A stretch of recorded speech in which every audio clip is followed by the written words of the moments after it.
नमस्कार, मैं हूं रोहित विशेष। आप देख रहे हैं top news times channel.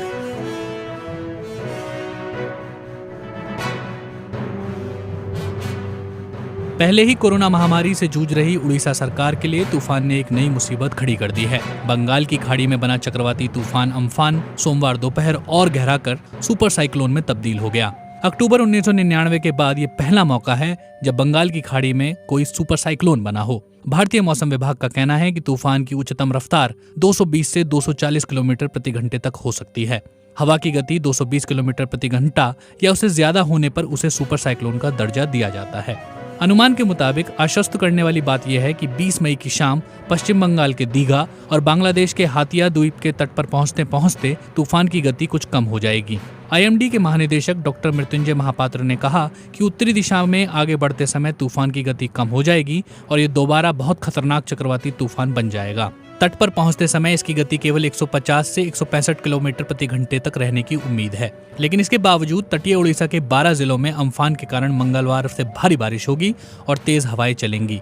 Bhubaneswar मौसम केंद्र के निदेशक HR विश्वास ने सोमवार को कहा था कि तूफान के प्रभाव से मंगलवार शाम से उत्तरी उड़ीसा के 5 जिलों केंद्रापाड़ा, जगत सिंहपुर, भद्रक, बालेश्वर और मयूरभंज में भारी बारिश हो सकती है और तेज हवाएं चलेंगी जो 20 तारीख की सुबह और तेज हो जाएंगी। 20 मई को इन जिलों में हवा की गति 110 से 120 किलोमीटर प्रति घंटे तक रहने का अनुमान है। तूफान से निपटने के लिए उड़ीसा सरकार ने व्यापक तैयारी की है। NDRF की 12 टीमें और ODRF की 20 टीमें संभावित प्रभावित क्षेत्रों के लिए रवाना हो चुकी हैं। NDRF के महानिदेशक सत्यनारायण प्रधान ने कहा कि 8 और टीमें तैयार रखी गई हैं, जिन्हें जरूरत पड़ने पर तत्काल ओडिशा भेज दिया जाएगा। राज्य के विशेष राहत आयुक्त प्रदीप जेना ने कहा कि तट के निकट कच्चे मकानों में रहने वाले लोगों को मंगलवार सुबह से सुरक्षित स्थानों पर भेजा जा रहा है। इसके लिए उड़ीसा तट में बने करीब 600 साइक्लोन सेंटर के अलावा लगभग 7,000 पक्के मकान तैयार रखे गए हैं, जिनमें 11 या 12 लाख लोगों को सुरक्षित रखा जा सकता है। उन्होंने कहा कि प्रभावित जिलों के कलेक्टरों को हर संभव स्थिति से निपटने के लिए तैयार रहने को कहा गया है। पर्याप्त मात्रा में खाद्य सामग्री, पानी और अन्य आवश्यक चीजें तैयार रखी गई हैं। जेना ने कहा कि चूंकि ये तूफान गर्मी के दिनों में हो रहा है, इसलिए बाढ़ आने की संभावना नहीं है।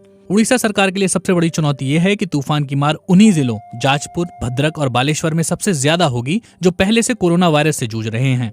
यही कारण है कि सबसे अधिक नुकसान होने की आशंका जताने पर बालेश्वर के कलेक्टर ने एक फरमान जारी किया है कि तूफान का प्रकोप खत्म होने तक किसी बाहर के आदमी को जिले में प्रवेश की अनुमति नहीं दी जाएगी।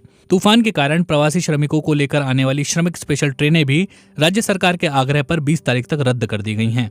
उधर पश्चिम बंगाल सरकार ने बंगाल की खाड़ी में बने निम्न दबाव की वजह से लगातार खतरनाक होते जा रहे चक्रवाती तूफान अम्फान से निपटने के लिए भी कमर कस ली है। राज्य के तटवर्ती इलाके अभी बुलबुल तूफान के नुकसान से उबरे भी नहीं थे कि यहाँ अब अम्फान का खतरा मंडरा रहा है। हालांकि राज्य सरकार ने इस तूफान से निपटने के लिए तमाम जरूरी तैयारियों का दावा किया है, लेकिन सुंदरबन इलाके में आइला तूफान के समय बांधों को जो नुकसान पहुंचा था वो इलाके के द्वीपों की चिंता बढ़ा रहा है। प्रधानमंत्री नरेंद्र मोदी ने भी सोमवार को एक बैठक में अम्फान से निपटने की तैयारियों का जायजा लिया। मुख्यमंत्री ममता बनर्जी ने भी सोमवार को एक उच्च स्तरीय बैठक में इससे निपटने की तैयारियों की समीक्षा की थी। उन्होंने बताया, तटीय इलाकों में NDRF की टीमें तैनात कर दी गई हैं और निचले इलाकों से लोगों को शेल्टर होम पहुंचाया जा रहा है।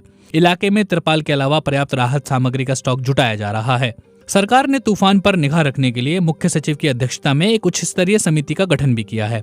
हर बार ऐसे तूफान से पहले एहतियात के तौर पर तटवर्ती जिलों के निचले इलाकों में रहने वाले लोगों को शेल्टर होम में शिफ्ट कर दिया जाता है, लेकिन इस बार कोरोना की वजह से लोग वहां जाने के इच्छुक नहीं हैं। उनके सामने एक और कुआं है तो दूसरी ओर खाई।